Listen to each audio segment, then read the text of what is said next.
Now it's time to recap the most recent race in RPL F1 that happened in Monza.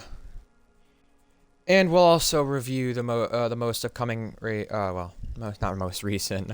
The upcoming race, actually. Excuse me.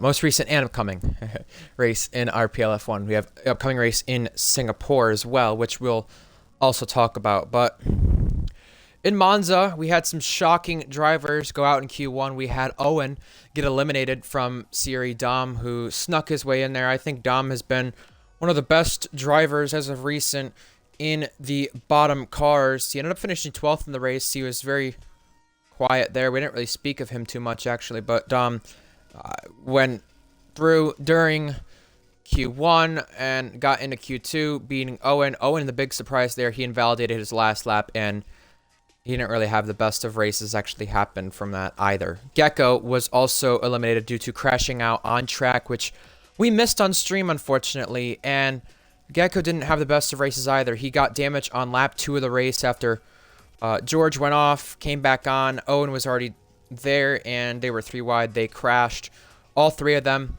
Gecko a part of it. Gecko only recovering to 14th, so Gecko already from the bad qualifying spot didn't have the best of weekends, and he already has a lot of pressure when it comes to that seat specifically and hanging on throughout the next 2 weeks. So we went to Q2, and we also had more eliminations that were maybe a little bit shocking. We had Josh in the Mercedes go out of qualifying, and that, to me, was the biggest shock of the session. We had Dom also crash out Q2 when he went through, which was unfortunate. He didn't even get a lap in, but he had a better race in comparison to his qualifying spot. Someone, as we mentioned already, who did not was Josh. Josh qualified outside of the top 10 and finished there. He actually, I don't even think he saw the flag, if I'm correct, at the end of the race. Or if he did, it was a lap down or almost a lap down. But for Josh's case, it was not the weekend he would have wanted. Josh ended up getting places on lap 1, and then through the safety car, he still was up there.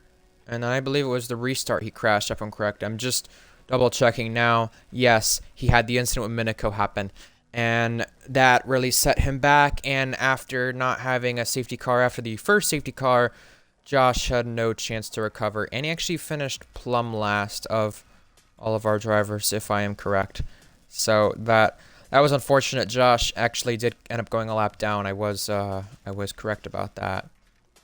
So very unfortunate for Josh that he didn't have the week he would have wanted, and especially considering where he qualified, I'm sure he would have been able to do a lot more if he did not get into that incident with Minico, or around that incident with Minico. I'm not 100% sure what happened. We did see him touching wheels with Minico right before, and then we saw Josh off, so we're assuming he collided with Minico, and if he didn't, it was something probably with the traction and trying to get to Minico. But I still don't fully know what happened there. I'm pretty sure it was like an incident with Minico. We're kind of just assuming, but at the same time, hopefully, Josh, who knows the answers, would be able to tell us. I did not get to see anything from the clip submission section either. I don't have access to that for Tier 1, but that was the big shock in terms of who were eliminated from Q1 to Q2, and obviously that leads to some drivers getting into Q3 who you don't normally expect. We had Reese Dainty in there, which actually I would say was a surprise, because Reese Dainty seems to almost never qualify well. He's not had a pole in 2 seasons, and he's been on a top car since then. So Reese Dainty qualified 8th. Andrea, at his home race, got through into Q3, qualifying 9th for the Alpine team. Very big for them. And JTK got into the top 10 for Haas. Kind of not a surprise at this point. He's always been outperforming his car. It may be a surprise that he was behind Reese Dainty. Reese Dainty qualified 8th, actually right behind Jack Miles, who had a poor qualifying, it seemed. 1 second behind his teammate in qualifying. Jack really hasn't had the best of qualifyings anyway throughout time. He has 1 pole a season, it seems, but he's a much better race pace driver than qualifying pace. Someone who's a really good qualifying pace driver throughout time in RPL, because of what we've seen from RPL at Tier 2, is Florian Van Zelteren. He got his chance this weekend in the Red Bull, instead of Cookie, and he took full advantage of it in qualifying throughout Q1, Q2. He beat TB. TB beat him a few times, and TB actually had the lap time advantage throughout the first part of Q3, but Florian provisionally took pole for a good 20 seconds at his home Grand Prix until Leo Lund ended up taking it back, getting another pole position. Only 2/10 though was the gap. Only 2/10. So Leo did have Florian for company, and we knew it was going to be a crazy Grand Prix to start off. Tadpole, Egg, they qualified top 5 as well. TB actually had a really good qualifying, almost contending for pole, which that'd be quite a shock if he did end up getting pole. It would be his first in a while, but he did not end up doing so. And for his case, it was probably not the best of things starting third anyway. Lap 1, we know what happens. If you don't already, Leo and Florian go side by side into turn 1, 2. There is contact made. I think TB may have got a piece of that. And then down at turn 4, Leo was not going to give Florian room. Florian was not going to back out. They crashed. TB took a piece of it. And fourth place man from lap 1 was leading the race. Yes, Tadpole was leading the race. And Jack Miles dipped a wheel in the gravel when that happened. There was a Williams, getting shoved out wide at turn 2. Lap 1, lap 2, as we said, that incident with the 3-car collision earlier as well with George Gecko Owen. That happened on lap 2. The first 2 laps of Monza was absolutely chaotic, and it set us up for quite the crazy Grand Prix. When we had the safety car restart, though, Tadpole ended up having his throttle limited, backed off on the restart, and ended up causing a collision. That ended up picking Reese Dainty up with some damage. NRM KVS, I believe, was also part of that too, but he did have a chance to recover. And it was just a crazy race. Everyone had a lot of battles going on. Not too much with the DRS train being all throughout the whole field. It was really the top 5, the top 6 for the longest time, then became the top 4. And it really became nothing after Leo Lund took the race lead back after being P20 at the start too, and coming through to take the lead on lap 11, lap 13-ish, around there. That's when he took the lead. And Tadpole was giving him a fight for a little bit, but as we know, Leo Lund is a fast driver. That did not last long. Florian van Zelter held the race out with quite a bit of damage after his lap 1 incident, and it really showed that having some damage is a little bit more powerful than we think, actually. It's not as hurtful to the drivers. One of the drivers who did make their debut, who does not have the best of races, and I don't remember if he picked up damage at one point, but he was battling a driver who did with Reese Dainty, was Torn Penguin in the Keck Sauber. He wasn't too far off Cam. Good to see him make his debut. Good to see him get out of the way. And for Cam, he had a race with his teammate on the final lap of the race. Minico gained the most spots in lap 1, but I'm almost certain Minico finished outside the points when things were over and done with. Yeah, he did 13th. Minico didn't have the cleanest of weekends, but a lot of the drivers spoke about the difference between pad and wheel. And also, on lap 24 of the race, we had at least 6 drivers still in the event who had track limit penalties. So obviously those who had penalties were going to be costed more than those who didn't. One team who had a really great weekend was Alpine. Andrea finished P4, and we'll see if that does change in the stewards room or not. I'm not sure if there was anything submitted there. And Aaron Maxwell G, who actually finished up there and finished 8th. If it weren't for the final lap incident he had with Florian and KVS, maybe it would have been P7, maybe it would have been different. But coulda, shoulda, woulda at this point. That's for sure. It's over and done with. Leo Lund had that incident with Florian, as we know, in lap 1. He came back to win the race. 12-second gap over Jack Miles. What a scintillating and clinic type of drive Leo Lund put on. Jack Miles finished 2nd. Obviously, he is 2nd in the championship right now. Leo could clinch his championship probably 4 rounds early now compared to 3 rounds early. Maybe 5. Depends on what he does throughout the next couple of races. It won't be this week in Singapore. That is for sure. TB finished on the podium. A very good result from TB. Adding another one to the list in RPL. That's really good to see. Andrea, his best result, as we mentioned, the home driver. Florian is one of our other home drivers we mentioned prior. And Florian had the last lap incident with Maxwell and KVS. If it weren't for that, he would have been in that fight for P7. But Florian only finished in P10. JTK, because of that incident, with Florian snuck 2 points in rather than 1. He was running in the last point spot over Cryptic for the longest time, but with Florian's incident, that put JTK up to 9th. And Cryptic had a very quiet race, started P13, finished P11. And there were a lot of things that race that ended up changing for some people. Some people started on the hards and went to mediums. Tadpole was one of those drivers. KVS was one of those drivers. JTK, Reese Dainty, I believe. And there were definitely a few drivers who did not end up capitalizing on what could have been maybe. Obviously, Tadpole led the race at the start. It was on the strategy disadvantage. Same with NRM KVS. There's a lot of guys who had great pace throughout that race, but just did not get the results. And there were a lot of drivers who got into incidents that race who did not have the best of results. Gecko was one of those drivers. Gecko got into an incident with George Alp Williams and Owen. Gecko now has 2 races left to prove himself in that Ferrari, if he's going to keep the seat or not. He actually started off the season really well. I gave Gecko a lot of credit. Top 3 in those Grand Prix. Doing really what he needed to. And for Gecko's case, track limits was one of his biggest things. Now, later on in the season, we had races like Baku that Gecko could capitalize on, but just didn't. Even after that, the only race he's really capitalized on since then fully was Spa.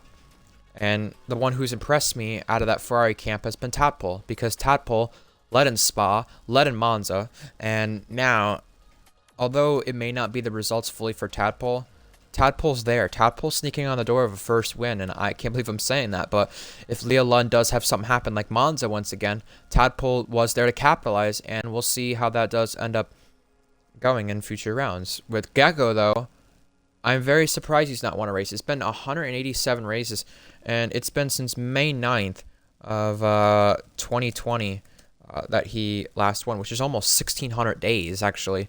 So for Gecko not to have a win, I think is a bit disappointing. That's besides Skither's attendance and just not having the start of the season he would have wanted and everything. I think overall, with the drivers who showed up the most, Gecko is my biggest disappointment. I'm definitely surprised to see Gecko not be able to have all the races put together that he could. I know there's the incident in Monza that happened, which is actually out of his control so much. But what's not out of his control is qualifying back there, starting P20, and really, it's a recipe for disaster when you start back there sometimes, and a lot of the drivers do end up knowing that. And maybe Singapore will be a change for Gecko. I know last season, the team he was with the time, AlphaTauri, ended up having a good chance to take advantage of things in Singapore last season. Singapore 0-1 in the Aston. It was a wet race that won, and we've seen 2 of the last 3 races in Singapore be wet races at some point in the event. And, well, realistically here, with things that have happened in Singapore the last few seasons, I think Gecko could take advantage if he only qualifies up front. Owen was the underdog winning that race. KVS was battling for a podium. Minico was battling for a podium. Reese was up there in that battle. Blonde got his 2nd podium that race. Season 9 in Singapore. Strategy ended up benefiting Skither with the safety car coming out at the right time. He ended up winning by 10 seconds. That was Luke Grange's last podium. Ads was on the podium for Aston Martin. And then in Season 8, we had Reese Dainty's miraculous win, where he came from 40 seconds back, pulled off the strategy correctly, and won the race. Tadpole was in contention at one point for that victory. Jackster did the same thing as Reese and ended up only finishing 4th or 5th, I think it was. There were a lot of things that we look at in the last 3 Singapore races where we just say chaos erupted. And heading into Singapore this time with Leo Lund leading the championship, Jack Miles 2nd, and other drivers who took advantage last week who could this week. Andrea for Alpine, and Egg for Aston, Tadpole for Ferrari, and Maxwell for Alpine, JTK for Haas, and others who will probably take advantage if things go right. Maybe they can get even a better result if trouble hits for drivers like Leo and Jack, top drivers there. If there's any race I expect Leo to have trouble based on the way we've seen races pan out the last season for the championship leader, it would be this one. Season 8 was probably the only time the 2 championship contenders did not have trouble in the last 3 seasons at Singapore. Cookie had trouble in Season 10 and spun out of the pit lane from the lead and binned it. In Season 9, Reese Dainty got involved in an incident, tried to come back to the podium, got penalized after, but there was that big multi-car accident that he got involved with Bourbon Boy that triggered a penalty and a lot of things to come. Another thing as well to mention from the Singapore race in Season 8 to Season 9, the difference is, well, you had those 2 chicanes taken out. Well, what did that provide? Desperate moves, crazy moves, and interesting things. Down there, that's a DRS detection point now from real life. That'll be added next game, I'm sure. But this game is not a DRS detection point down into that chicane after the long straight there in Sector 3. Cryptic pulled off a dive bomb on ads and made a move there. And maybe Cryptic is someone for VCarb to take advantage and get a really good result this weekend. I don't know. But I think for Singapore, some of the things we're going to have to look out for, obviously track limits, racing room between drivers and how they end up managing that, strategy, safety cars, potential rain, and which contenders have trouble, because it seems like we go into Singapore every single season in RPL and somebody has trouble. Fake TB is someone who was the championship leader in Season 8 in Singapore and ended up losing out on the victory and actually almost even lost out on a podium, surprisingly enough, with how chaotic that ending got and how wet that track got too. Singapore has had some of the longest races in RPL history, so you have to keep your head composed for sure, and that is something Leo Lund has had trouble with at some points during the season. But if he's just out front having no issues, he's not one to fold under pressure like Cookie did last season in that race. And Leo Lund, when being pressurized and when being in a vulnerable spot, has gone a little overboard. Baku being the one example of that, but this would be the race where that would likely repeat itself due to past history here in RPL at Singapore. We have had some crazy things happen for sure in this event multiple times, and I would not be surprised to see it happen once again. Because of the race we had last week, McLaren with the 1-2, Red Bull ended up losing out on points to McLaren. McLaren ended up getting their 9th victory of the season and extending the lead massively over Red Bull. Florian didn't really get the best of points when he probably should have, but he had that collision with Leo, and that really affected him for sure. Into Singapore, we mentioned some past races there, but we also didn't mention some surprise podium sitters and some drivers who don't usually get on the podium often. We had Paulo got on the podium there a few seasons prior. I believe this was the site of Maxwell's last RPL win, if I'm correct. Definitely wasn't his last podium. It was his last win, I believe. And for the sake of him, he'll be looking to, I guess, be happy in some way that we're coming back to the track he last won at. And there are other races here where we've seen dominant drivers win and some not so dominant drivers win. Luke Range won here before. Luke Range's 15 in a row record was stopped here before. Singapore seems to be the crazy race, just like real life, where the dominant teams get stopped, and that ends up happening. It happened with Red Bull the last few seasons in real life, and now it seems like it might happen again for a 3rd season running. Obviously, Skither was one of those championship contenders in Season 9, but both the championship contenders did not have the cleanest of races, though. So, what does that lead me to provide? Singapore is going to be maybe chaotic, and if it isn't, we're going to have some of those contenders end up losing out. And we had that last season. Blonde was in a car that was 2nd fastest, but Blonde really should have been 3rd or 4th, and he ended up finishing 2nd. Owen won for Aston Martin, and that tells me all I need to know about what I'm going to expect here this weekend in Singapore. Some of our contracts signed since then are mainly all for next season, but I must say, Gecko for Ferrari, that's the big talking point in terms of race seats and everything there. He's got Singapore and Texas remaining to hang on to that seat, and time is running out for the Gecko. I really think he thinks he's fallen off, and I don't think that's true. He just needs to keep himself composed and do what he was doing at the start of the season, and he will be just fine. He proved in Australia he can hang with Leo Lund. He proved that he is there with Leo at the right tracks, at his right tracks. Even in Spa, he was 2nd at one point and lost it, I believe, to Jack Miles.